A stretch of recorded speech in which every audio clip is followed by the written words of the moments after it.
What is good?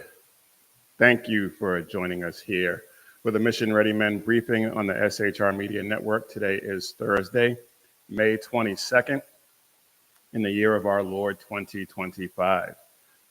It has been a busy few days. We have the big, beautiful bill that passed the House. I'm not sure how beautiful it is, but it passed. The president went straight beast mode on another head of state. It was beautiful to watch. And a once great country has fallen. So we'll take a look at that. And we got a whole bunch more to get to if we have the time. But thank you for joining us here for the briefing on the SHR Media Network. Please take a second to like this show, subscribe to this show, subscribe to the channel, so that we can reach as many people as we can. We are at last time I looked, we were 19 away from 500. So that's a milestone that we're really looking forward to. That will definitely help us spread the word.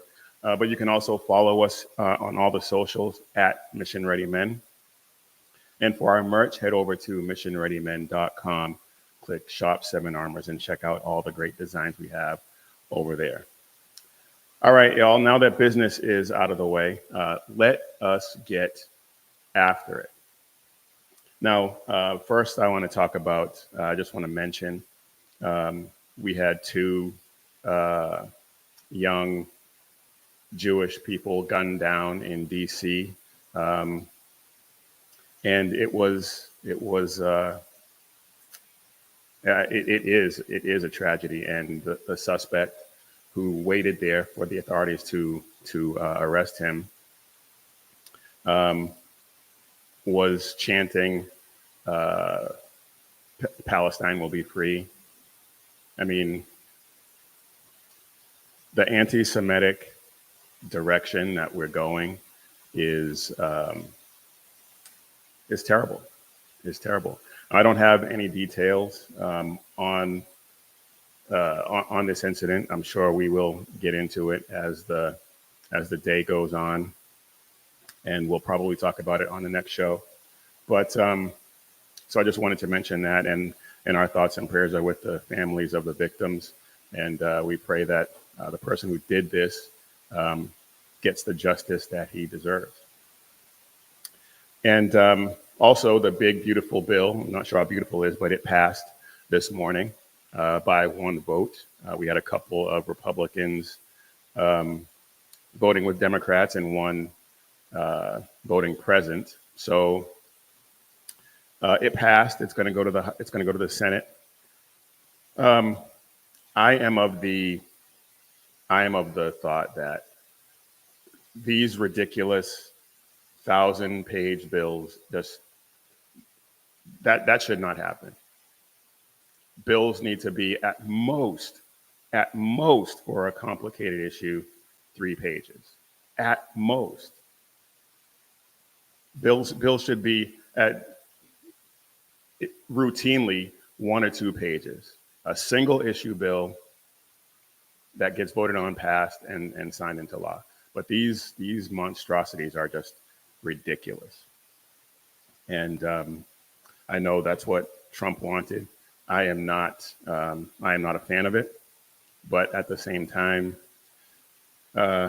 we have to play the hand we're dealt, and the hand we're dealt is the big beautiful bill. So let's hope that it passes the Senate, and then hopefully, it's probably wishful thinking, but hopefully that they get to work on correcting some of the issues that are with that bill and everything else, because this is unsustainable. But anyway, we will get into that in more detail in our next show, I'm sure. But right now, I want to talk about something that is going on in this country and around the world, and focus on the UK, because the UK has fallen. I don't think there's any I don't think there's any question about that at this point.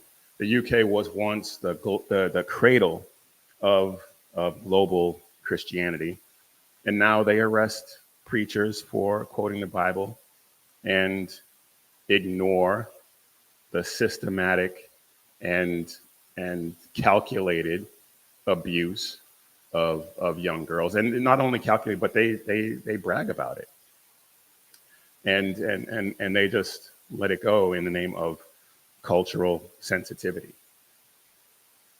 It's ridiculous, and they bent the knee. The UK has bent the knee. Britain used to send missionaries around the world, and now it is a post-truth, post-Christian country, openly hostile to its Christian roots, and it's sad to watch. Muslims now make up. Muslims now make up 6.5% of the population in England and Wales. That's 3.9 million people, according to the most recent census data over there. And Muslims, what prompted me to talk about this was that there are a number of Muslim mayors of major cities over there. The most famous, obviously, is Sadiq Khan, who just last year won re-election for a third term in London, Londonistan. And there's a whole host of British mayors. Let me see if I have a list. Not just mayors, but politicians in general, which is going to play into another point that we're going to make here in a minute. But you have Sajid Javid, who is a member of parliament, Shabana Mahmood, Saheed Malik, Sajid Javid, I already mentioned him, Bremen Christie, and I mean, the list just goes on and on and on. These are mayors and members of parliament over there. And the mayors, especially like Sadiq Khan, he has executive authority over one of the most influential cities in the world, in London. And when you take a look at all of the mayors of these cities and all of the members of parliament, is it any wonder that Muslims are just allowed to do whatever they want to do? Is it any wonder?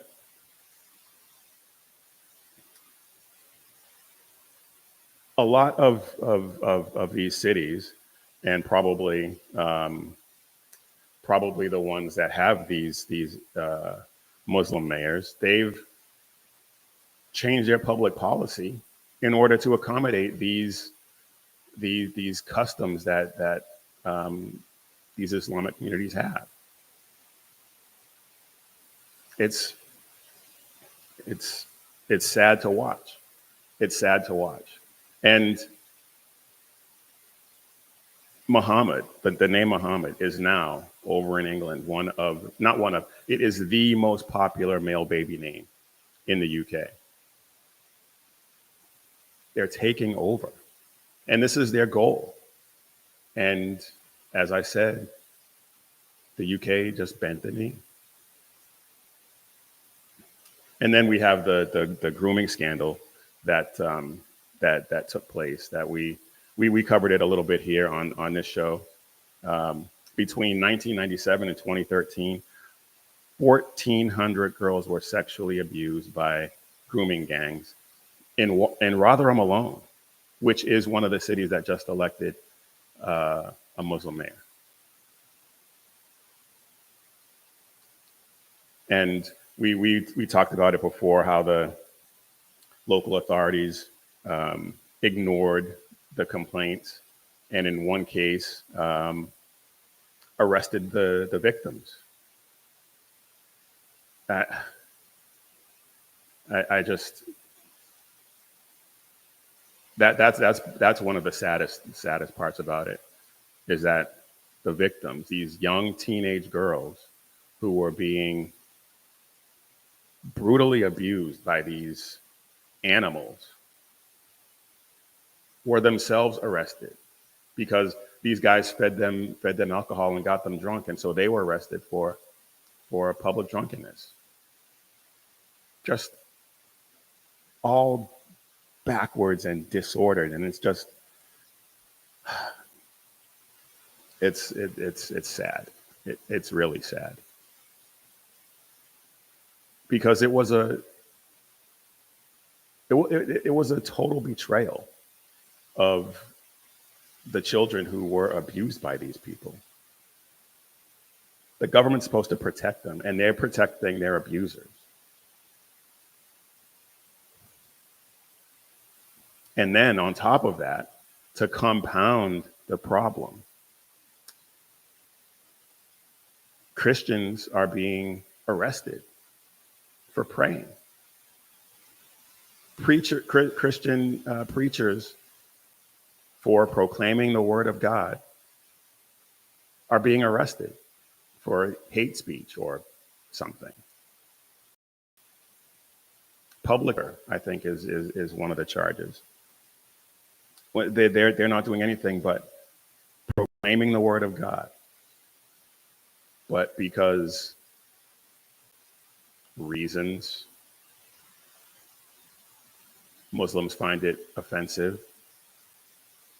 And this goes back to all of the Islamic mayors and Muslims who are in parliament. This is not an accident. This is not an accident. There are a number of actually famous incidents of these preachers being arrested and stuff like that. But this one is the one that I really wanted to share with you right here. Check this out. Lord, he died for our sins. God so loved the world that he gave his only begotten. Lord, he died for our sins. God so loved the world that he gave his only begotten. Lord, he died for our sins. Oh, that was a quick one. That's not quite the one I wanted, but you get the idea. You get the idea. The cops are arresting him for saying Christ so loved the world of his only begotten son. That's hate speech, I guess, to Muslims who believe Allah is God, I guess. But even that doesn't even make any sense, because I wouldn't call for someone to be arrested for proclaiming their belief in Allah. I think they're wrong, but I'm not going to call the cops on them. I mean, I'll just walk away. But they don't think that way.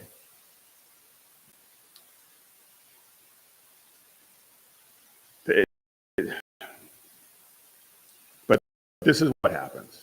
This is what happens when Christians are cowards.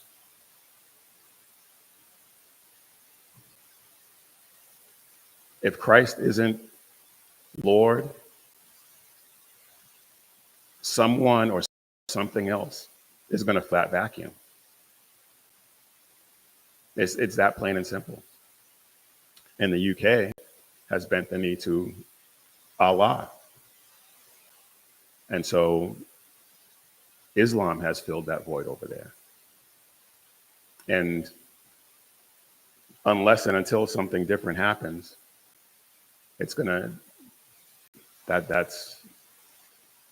just gonna progress. And the UK will be an Islamic country, which will be, that's a dangerous prospect to consider. That is a dangerous prospect to consider. And I pray that something happens that stops that train in its tracks.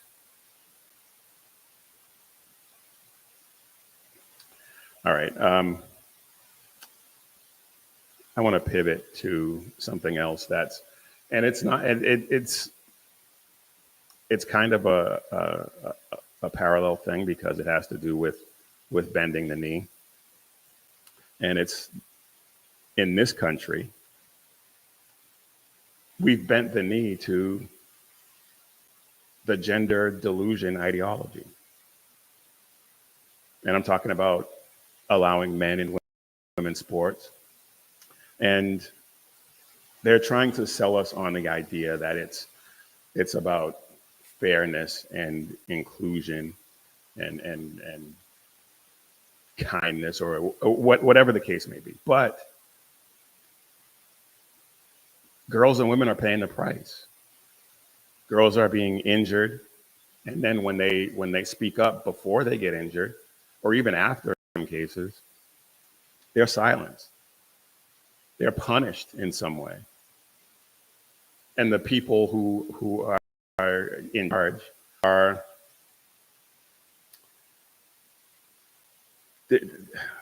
they're hiding behind this language. They're hiding behind the idea of equity and equality, which is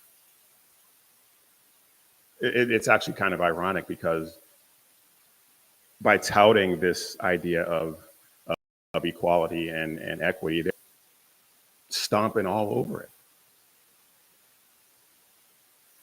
it. Women's equality means absolutely nothing in this instance.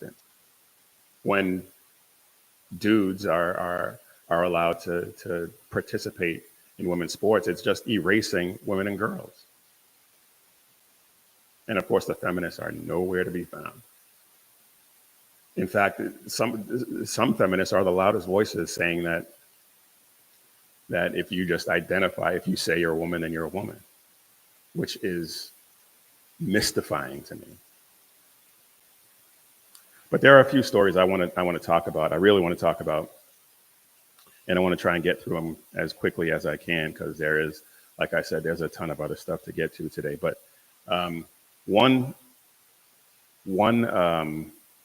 case is the BPJ versus West Virginia case. And West Virginia in 2021 passed the Save Women's Sports Act, which restricted male sports to, and I hate to use the term biological females, but that's the language that the act uses. There's male and female, and to qualify it with biological or cis or anything just makes no sense to me. But BPJ is a male student who identifies, quote unquote, identifies as a girl, and the Fourth Circuit Court of Appeals ruled that the law was unconstitutional and forced the schools to allow this kid to compete on girls' teams. And the case is now at the Supreme Court. It hasn't been ruled on, but Title IX was supposed to allow women and girls to have equal access to sports. But if you allow dudes, if you allow boys to compete, well, that just erases the entire thing. It's a complete violation and betrayal of Title IX. But they'll tell you it's progress. And then the OG, the one that started this whole thing, I think, or at least brought it into the forefront, is Fallon Fox. And if you're familiar with MMA, you have I'm sure you've heard of this case before, but Fallon Fox was a dude, former military, decided he wanted to be a girl, and and started to compete in women's MMA. And the most famous fight is his fight against Tamika Brents. And Tamika Brents was a decent fighter, if I remember correctly. And in her fight with Fallon Fox, and I don't know what his I guess dead name is, his real name, but in her fight, she suffered a fractured orbital bone, a concussion, and had to get 7 staples in her head. And she's fought women, and she never felt strength like that before. Well, of course, she's never fought a dude. And when if you, I'm not going to show it, but if you just look at Fallon Fox to some of the women that he fought, the difference was obvious. They were in the same weight class. The difference is just so stark. How anyone would think to allow this is beyond me, absolutely beyond me.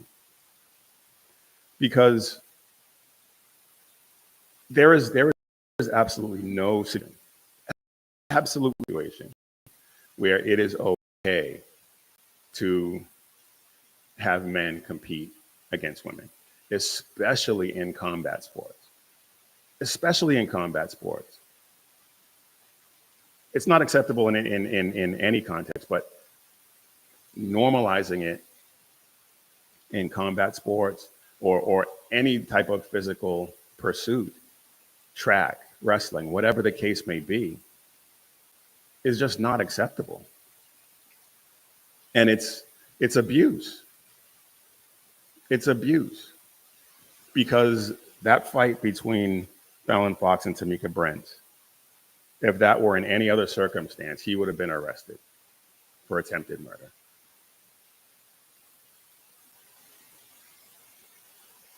And then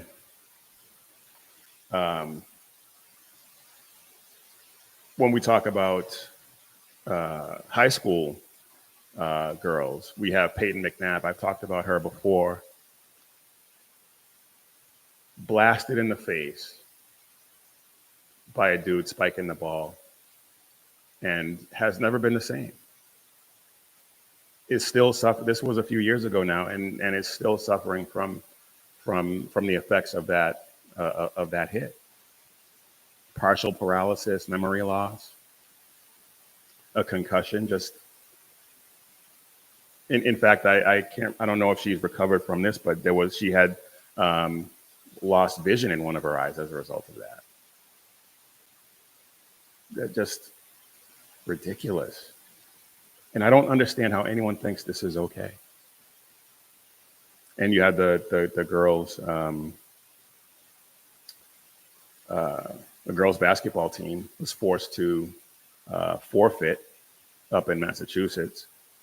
I can't, the name escapes me at the moment, the name of the school. There's another one up in Massachusetts, field hockey, where a girl got her face busted by a field hockey ball, shot by a dude on the other team. Knocked out most of her, I don't know about most, knocked out a lot of her teeth as a result. Just ridiculous. And you always hear this thing when it comes to gun control. If it saves just one life, then it's worth it. Well, wouldn't that apply to girls competing against boys? If it saves one girl from serious injury, wouldn't it be worth it? Or are women and girls not worth it?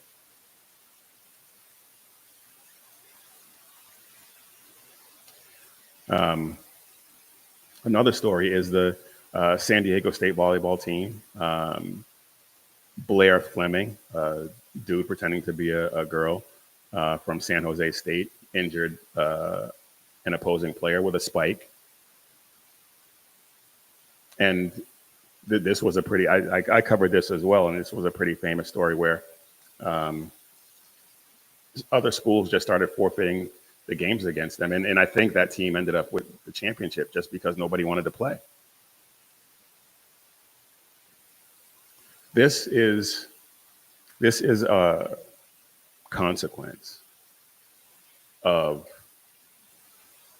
bending the knee to a ridiculous ideology and sacrificing fairness and safety. Because it's when you look at the pictures of these dudes up against these girls, it's so obvious. It's not even, it shouldn't even be a question. It really shouldn't. But yet, here we are.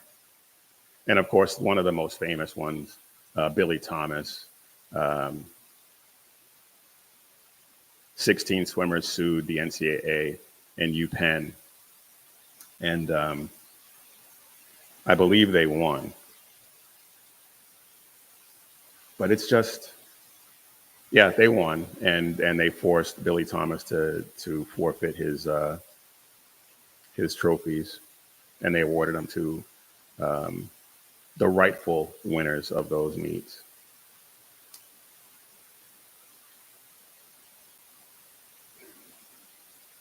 This is just. I don't even. It boggles my mind that this is even a discussion. And then, of course, if you speak up about it, you get censored. Lawmaker in Maine, Laurel Libby, Representative Laurel Libby, she criticized this. She criticized the Maine governor's stance on this. And the Maine House of Representatives stripped her of her ability to vote. They censured her and stripped her ability to vote. And they took her off all of her committee seats. Now, she sued, and the Supreme Court intervened and restored her rights to vote. The case is still ongoing, but they stepped in and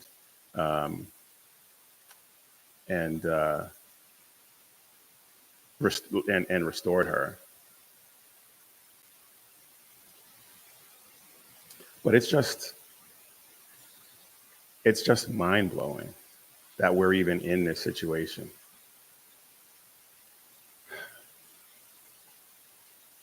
This is no longer about equal protection. No longer about equal protection. It is about forcing people to affirm lies and delusions. Girls are being injured. Congresswomen, Laurel Libby is censured. And this is supposed to be progress, I guess. And of course, by me saying this, I'm hateful and I'm homophobic and transphobic and all the rest of it. But it's about truth. It's about biological facts. And in a lot of these cases, justice. So you have to speak up. You have to fight this, because if we don't, we could end up like the UK. And Lord knows we do not want that. All right, y'all. Let's get in a word from our sponsor, because we got a lot to get to, and I want to try and get to it all, because there's so much good stuff, and if I keep putting it off, then eventually it's not even going to be relevant anymore.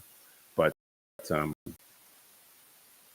sponsor for today's show is Carry Girl Gear, my beautiful wife's company, and as I've said, if you want a a great gift for your wife, your girlfriend, check out carrygirl.com. They've got some of the coolest designs, highest quality shirts out there. You're not going to find any softer shirts. You're not going to find any higher quality shirts than what we have over here at Carry Girl Gear. Bold designs, great fabric, and it's stuff that she's going to want to wear and wear out. And it's not just that. We've got drinkware, hats, a whole host of accessories and things that your wife or your girlfriend or daughter will absolutely love. And if you're unsure about sizes, unsure about designs, what she might like, then just grab a gift certificate. Grab a gift certificate and let her pick out her own gear. You will not be disappointed. It's quick, it's easy, and you'll get exactly what she wants. So head over to carrygirl.com today and check it out. Show your wife or your girlfriend some love and make it count. Visit carrygirl.com today. All right, y'all.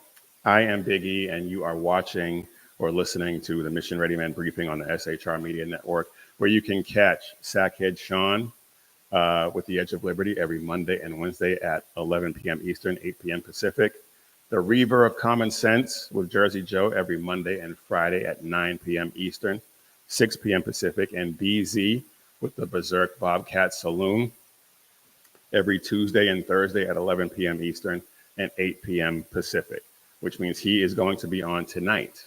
He will be on tonight at 11 p.m. Eastern and 8 Pacific. So please like and subscribe, share all these guys' great shows, and pray for us that we have a huge breakthrough. As I said, we are 19 away. We are 19 away from hitting that 500 count threshold, that 500 subscription threshold, and that opens up a whole host of doors for us, and we're really looking forward to it. So please go ahead and like and subscribe and share. So we want to reach as many people as we possibly can.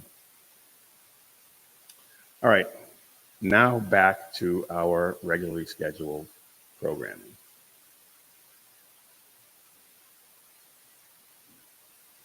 And this is kind of a continuation of the previous subject, where we were talking about boys competing against girls and undressing in locker rooms and claiming trophies that they had no right to.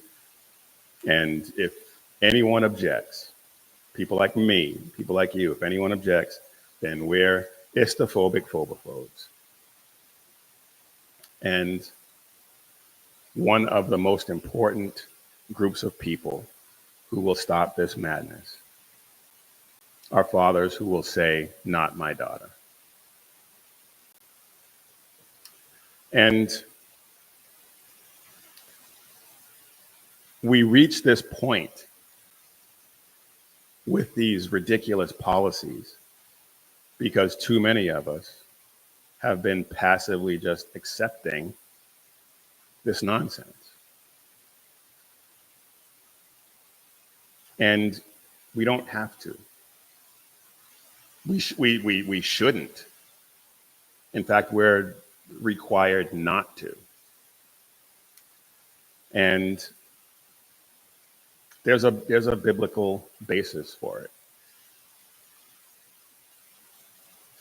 1 Corinthians 16:13. Be watchful, stand firm in the faith, act like men, be strong, and let all that you do be done in love.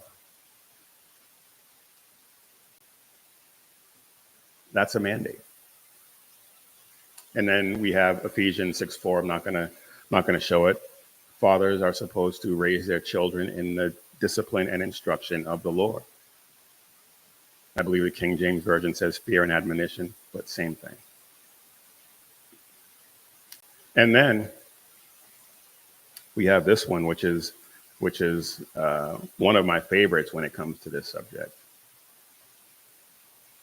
Nehemiah 4:14, and there's a little bit beforehand, but this is the context. Fight for your brethren, your sons, your daughters, your wives, and your houses.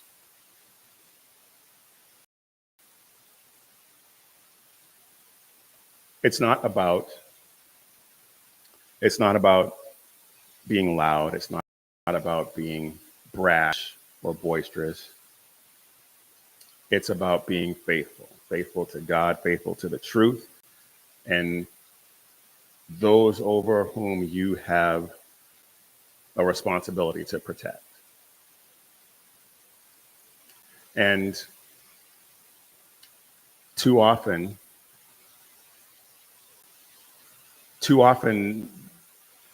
men either don't show up or just abandon their responsibilities altogether. But there are examples of men who have stepped up and standing in the gap for their families. And one of those is a man by the name of Dan Slavin in Riverside, California. His daughter was required to compete against a dude in male cross country, and she didn't want to do it. And she and her teammates, they wore these Save Girls Sports shirts. You may have seen this story in the news. And they were punished. They were punished for that by the school. And Dan Slavin sued the school and spoke out. I'm not sure of the disposition of that case yet.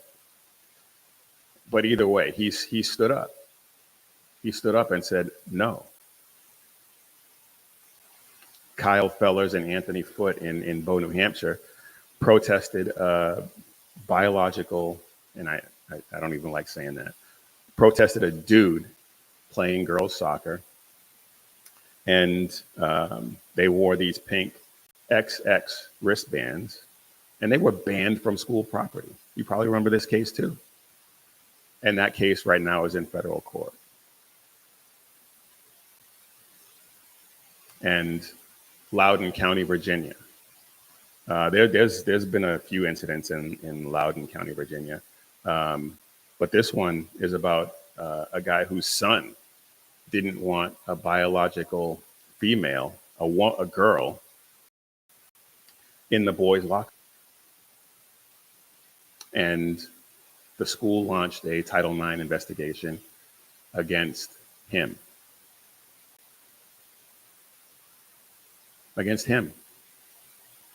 Because he didn't want to change in front of a girl. So it's not just the daughters. And Seth is pushing back and called it out for what it was. It's an abuse. And then there's the other famous case in Loudoun County where a boy who pretended to be a girl sexually abused a girl in that school's bathroom. That was swept under the rug. And the kid was transferred to another school where he did the same thing. But that doesn't happen, right? These people aren't a threat to anyone. No, it's just an anomaly. Not indicative of any widespread issues. Couldn't possibly be a mental disorder. Couldn't possibly have anything to do with any of the hormone treatments that these kids are taking. But none of those things could possibly mess with their brains in any way. No, no, we're just bigots, right? But these people, these men who are standing up, they're not activists. They may end up being activists after some of these cases, but they're responsible dads doing what they're supposed to do. And we need a lot more of that. We need that to be a universal standard at this point.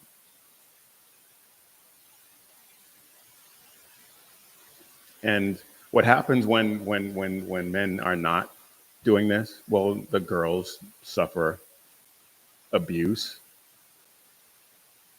They lose scholarships. Their safety is at risk. They get punished if they speak out. The fathers get investigated and banned, and in some cases arrested. But the media, the American Pravda, will say that these fathers are bigots. These fathers are extremists. These fathers are not fit for polite society because they want to protect their daughters, because they haven't evolved to the point where they can see that these gender confused, gender deluded people are they have the right to compete against and abuse and threaten the safety of their children. And if you don't accept that, then you're a bigot, you're hateful. But it's a lie. It's a lie from the pit of hell. And I applaud these guys for stepping up. And it's not just, I don't think it's just the men. Men play a huge, vitally important role, absolutely. But churches need to get involved. Churches need to get involved. A lot of churches shy away from addressing these real world issues. I'm so thankful my church doesn't.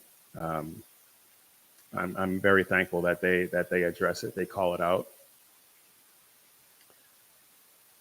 The church, not just my church, but the church as an entity in general, as a whole, they have to reclaim a biblical worldview, a biblical view of gender, protection, and leadership. Because otherwise, again, if we don't,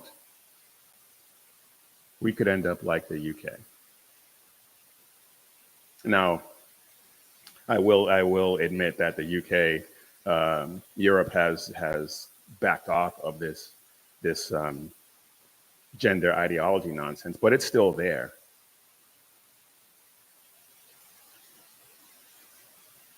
But the policies are a symptom of the bigger issue of passivity when it comes to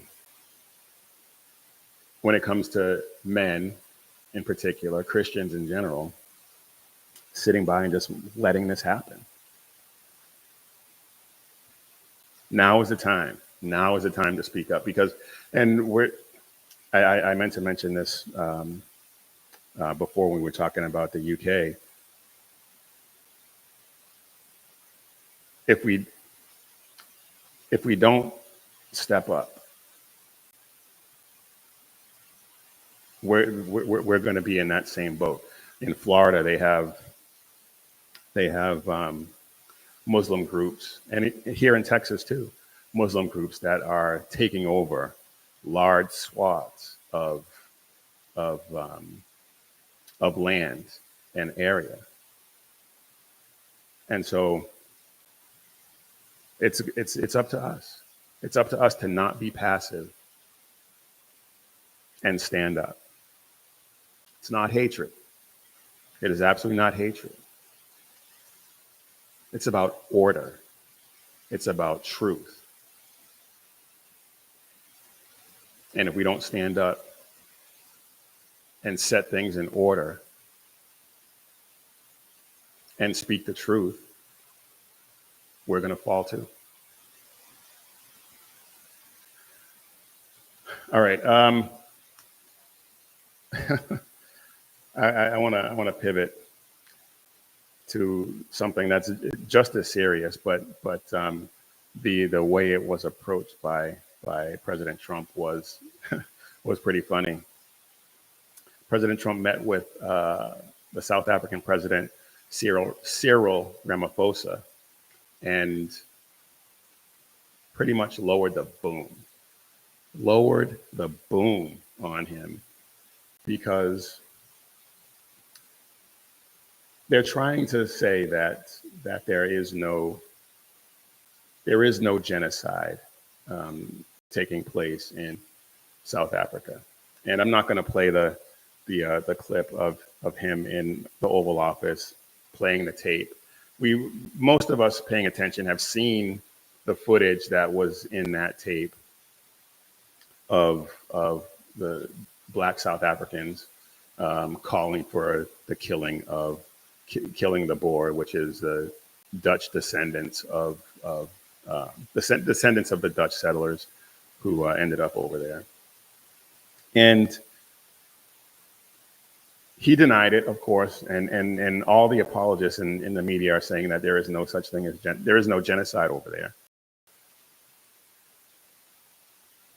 And I'm going to get to that in a second.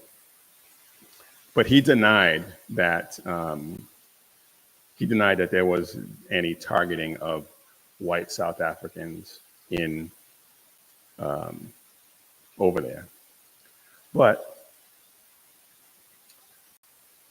there is actually footage of him calling for the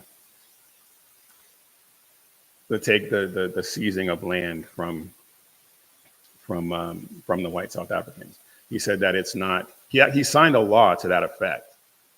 He signed a law to that effect, and then denied it in the Oval Office, saying that that's not true. But here, in his own words, he's calling for it. The question of land, the land of our forefathers and our foremothers, must return to our people without any fail and without any payment of compensation. And it must happen now. I don't know if you caught that, but he said that the land must be returned to our people without any compensation.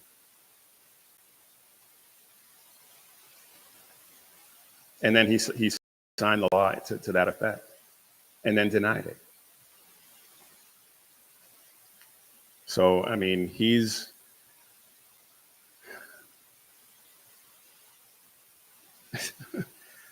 the fact that these people do this, and there's no pushback from the American Pravda whatsoever. And all you got to do is put in your favorite search engine, South African genocide, and story after story will pop up. They'll have to sort through. I wouldn't use Google. Google won't pull it up for you. Or if they do, it'll be like 15 pages into the results. But the stories are out there. The stories are out there. But what kills me is that these people are denying that it's happening. And one thing I wanted to talk about real quick, they say that there is no genocide. And the International Association of Genocide Scholars defines genocide as, where'd it go? Genocide means any of the following acts committed with intent to destroy in whole or in part a national, ethnical, racial, or religious group. As such, killing members of the group, causing serious bodily or mental harm to members of the group, deliberately inflicting on the group conditions of life calculated to bring about its physical destruction in whole or in part, imposing measures intended to prevent births within the group, forcibly transferring children of the group to another group. I would submit that what's going on in South Africa fits that definition.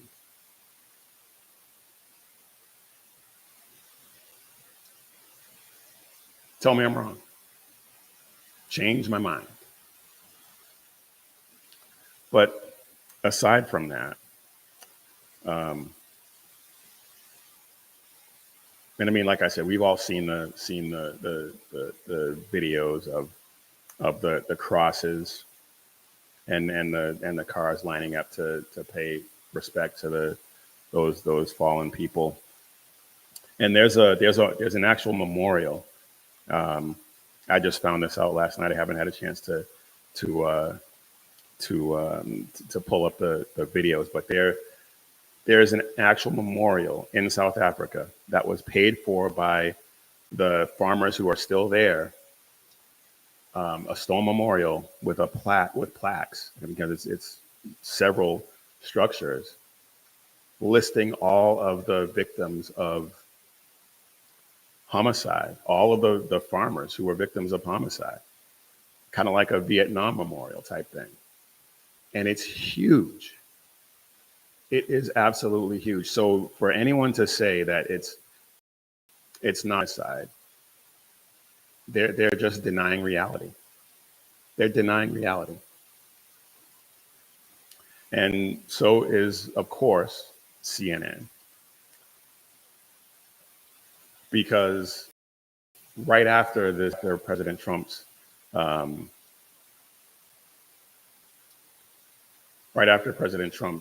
meeting where he played that video, CNN was quick to jump on the air and try to debunk the claims of genocide. And of course, well, let's just take a look at it, because this is nothing short of astonishing. Larry, has been debate over that song, that anti-apartheid chant, right? And for people who don't have a historical context, it does potentially appear more literal. They're talking about the "Kill the Boer" chant that is famous and has been around since the times of apartheid. To us about the debate that has happened inside of South Africa with the recognition of how it appears to people when they hear those words. It is an inflammatory song, without a doubt. And many in South Africa, even Black South Africans, don't think it should be sung in a post-apartheid world, 30 years plus after apartheid. But there are many who grew up under those years of white minority rule who understand the historical context of this song, "Kill the Boer, Kill the Farmer," that Julius Malema has made popular again. It sort of fell into disuse. It's not been that commonly sung after the end of apartheid in 1994, but it's brought it back again to reanimate the issue of the majority of land in South Africa still being owned by white farmers. Larry. Historical context. It's not that big a deal. They don't really mean kill the Boer. Come on. But I applaud President Trump for bringing it up in public, in the Oval Office, in front of the president of South Africa and a lot of his representatives who refuse to watch. And they refuse to watch because they know that it refutes everything that they're trying to say. And the ironic thing is the president of South Africa, he brought a couple of white South African golfers, Ernie Els and I can't remember, Retief Goosen. And they contradicted what he was saying. They said, yeah, their families have been targeted. Their families have been killed. Their family members, not their whole families, but family members have been killed. Jaco Booyens, who has Jaco Booyens Ministries, who does a lot of great work with human trafficking, fighting human trafficking. He's from South Africa. His family, almost all of his family, is still there, and he's had family members of his killed. as a result of this. So I don't want to hear this nonsense that there's no genocide. Because the question then becomes, if there's, well, what's the number of people killed before it qualifies as a genocide?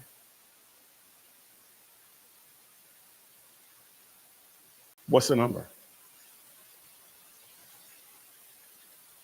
And of course, they'll never answer that. They'll just say that, well, Black people are getting killed over there too. Well, yeah, we live in a fallen world, of course. But the fact remains, this is a targeted, this is a good movement against white South Africans. And the American Pravda is complicit in trying to cover it up, as usual. All right, I got a couple of minutes left, and I really wanted to get to this, because this is outstanding. Megyn Kelly took Jake Tapper to the woodshed. Of course, Jake Tapper co-wrote the book Original Sin about the cover-up of Biden's cognitive decline. And I don't want to really give Tapper credit. He doesn't really have much of a choice, but I kind of have to give him a little bit of credit for actually talking to Megyn Kelly, because she is no nonsense. She does not pull punches, and she let him have it. And I want to play this right here. It's a clip from Avita Duffy's show. She's on Silverlock Media, formerly Dan Bongino's network. And I'm not going to play her commentary, but I want you to hear what Megyn Kelly has to say, because this is outstanding.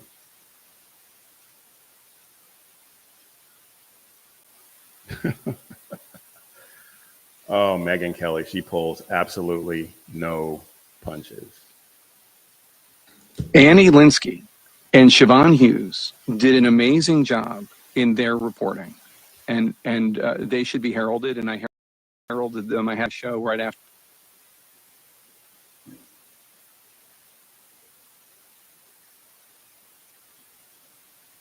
Uh-oh. Reporting. But After Annie Linsky, the debate. But you did not put them on when they published that story, which was before the debate. correct. I don't know what the booking situation was, but it wasn't because I didn't want them. I'm sure I said that day, let's book. I'm sure I said that day, let's book that. Did they? Yeah, you Yeah. put on a Democrat, and you allowed the Democrat to rip on the report as a Rupert Murdoch sponsored hit piece. No. It's just Megyn, that's Megyn, what happened. Go ahead. if we're going to do this, let's just stick to the facts here, okay?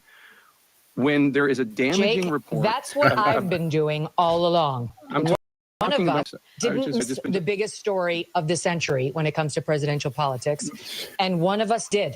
It's so brilliant, because she's It really right. was brilliant. Jake Tapper missed. It really was brilliant. And if you have to watch that whole interview. I had a couple of other clips I wanted to play, but I'm out of time, obviously. She let him have it. She took him to the woodshed. It was brilliant to watch. But unfortunately, that is all the time that I have. I will keep trying to make this show, to make each episode better than the last. If any of what I had to say hit home for you, please take a second to like and subscribe and share this video with everyone that you know, because I just don't want to opine for opine's sake.